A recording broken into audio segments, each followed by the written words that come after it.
Hey y'all, good news. We are starting to see some Republican senators breaking ranks. I made a couple of videos in response to folks in my comments who were like, oh, it's not worth me contacting my rep because they're a MAGA, they're Republican. And I was like, don't you understand? They can still be leveraged. They aren't actually loyal to Donald Trump. What they are is afraid of the voter base.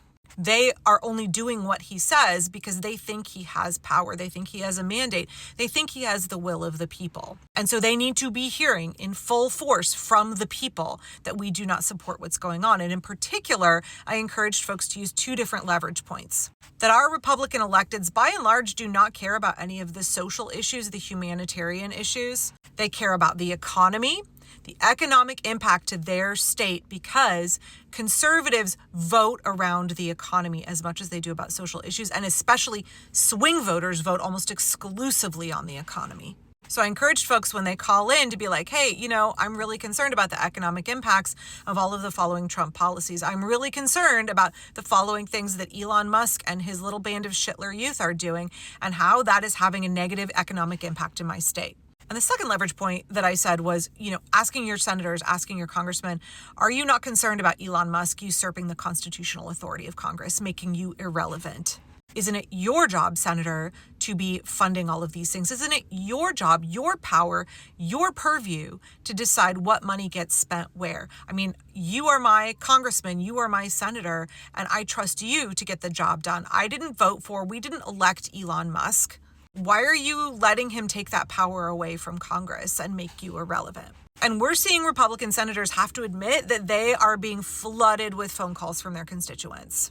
And lo and behold, the economic argument and also the reality of how badly Trump is fucking up the economy, how bad Elon Musk's petty revenge at doing things like shutting down USAID because they were investigating him, how those are having devastating economic impacts for a number of states. And senators are starting to freak out about it. Two senators in particular are having a bit of a meltdown, and one of them is a big-time Trump loyalist. I mean, they both are, but one more than the other. First is Alabama Senator Katie Britt, who, as I understand it, has been a bit of a Trump sycophant up till now, who is starting to freak out because she realizes that Musk shutting off funding to the NIH is going to have really big negative impacts for her state. It's like Elon Musk shutting off funding that Congress has allocated because they knew how important it was, not only for these greater goals of research, but also for the economies of their states. Is a really bad fucking thing for every state in America, even and especially conservative states. Because we already know that conservative states take more than their share of federal funding. They are very dependent on federal funding, including Alabama for things like health research. And it's not just her. Republican Senator Jerry Moran from Kansas is also freaking out a little bit. He's realizing how much money his state of Kansas actually got from USAID. USAID bought all sorts of crops from Kansas, including sorghum.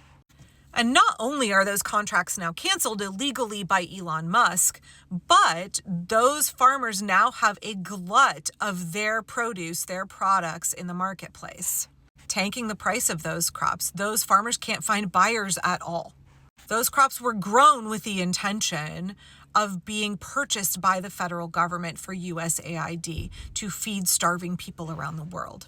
But it's not the humanitarian aspect that is appealing to folks like Senator Moran and conservatives in Kansas. It is the economic impact, the negative economic impact to his state and other conservative states like Alabama.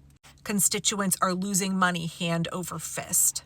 And I think the worse it gets for folks in these states, the more we're going to see the pressure being put on senators, the more they're going to feel pulled in multiple directions, the more we see Trump's approval ratings tanking. And look at Musk's approval. The more Musk does with his abysmal approval ratings, realizing that he is an unelected foreigner who has no legal right to be doing what he's doing. He is violating all kinds of laws, has no security clearance. The more the public gets agitated about that reality and continues to reach out to their senators, and the more the senators see the devastating negative economic impacts for their states, the more we're going to see folks peel off. The more we're going to see congressmen and senators think maybe they don't want to vote along party lines. The more we're going to see them speaking out. And forgive the metaphor here, but I think our job as constituents is to continue to pour a bunch of water down those cracks. And then we set a hard freeze by doing things like protesting, like striking, like withholding our dollars from the economy so that those cracks pop wide open in the Republican wall. So for all of you that are calling, that are saying it is worth continuing to pressure my electeds, even if they are maggots, even if they're Republican, you're doing good work. It does have an impact. And the more we keep the pressure on, the more we're going to see loyalty to Trump and the illegal things that he's doing waning. The more we're going to see senators start to peel off. The more congressmen are going to say, oh shit, I'm risking my reelection. Maybe it's not a good idea to abandon all of my constitutional authority to Elon Musk. Maybe it's not a good idea to let Elon Musk steal all of my power and royally fuck the economy of my state.